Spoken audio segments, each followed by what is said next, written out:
Go. Hi ICT families, I'm Nurse Heather and I'm going to read to you Bloom by Doreen Corinne and David Small.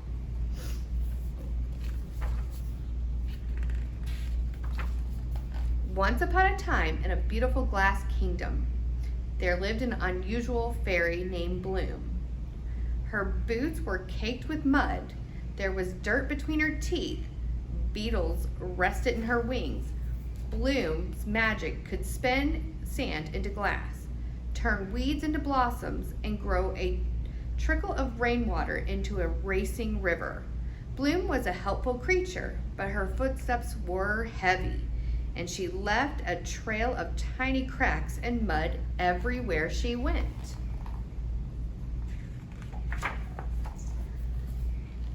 As the years passed and the kingdom became larger and shinier, the people cared less about Bloom's magic and noticed only the mess she left behind. They complained about her heavy feet and her muddy fingerprints. Bloom had finally had enough. She left without saying goodbye and went there to live in the heart of the forest.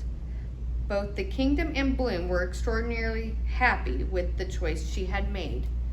Years and years went by and the glass kingdom had fallen into a state of disrepair. It was held together by duct tape, glue, and peasants. The king was reminded of the powerful creature who once lived there in their kingdom. His royal court offered to find her, but the king declined their help. Surely a creature with such power will answer only to a king. Very well, your highness, but treat it lightly. Tread it lightly. Fairies are delicate and easily frightened, advised the royal court. The king entered the forest in his swiftest steed, determined to find the creature and save his kingdom. Bloom felt the horse's hoof beats and came to greet the king. I am looking for a magical creature gone so many years ago, he announced. I am here, she answered. The king glanced at Bloom with her dirty hair and clunky shoes. But show me the magic that will save my kingdom, ordered the king. Bloom placed a bucket of mud at the king's feet. How dare you, bellowed the king. He dismissed Bloom as a trickster and rode off. Suit yourself, said Bloom, perfectly happy to go back to her own business. When the king returned empty-handed, many days later, the queen decided that she was much better suited to find a magical fairy. Maybe your deep voice frightened her off, said the queen reassuringly. I must go in your place.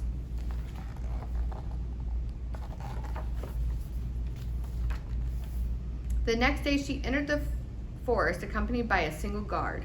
Bloom heard their footsteps and once again, curious, stepped out to greet the queen. I am looking for a magical creature gone so many years ago, announced the queen.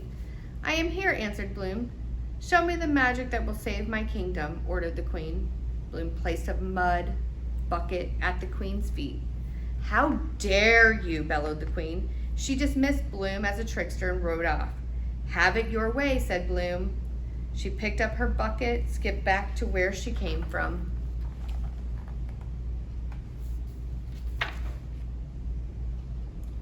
What of the magical creature? Asked the king upon the queen's return. Broken glass crunched under her feet as she crossed the room. Rain fell from the cracks in the ceiling. Clearly it's too frightened to speak directly to royalty, announced the queen. We must send someone ordinary. Genevieve was exactly that, the smallest and quietest in the kingdom. Her only job in the palace was to collect, wash, and dry the queen's exquisite crystal sugar spoon. It was the single object in the kingdom that had not yet cracked. The queen summoned Genevieve to her chambers and explains the dire situation. You are our last hope, she said kindly. I will not fail you, my queen, Genevieve said in her tiny voice.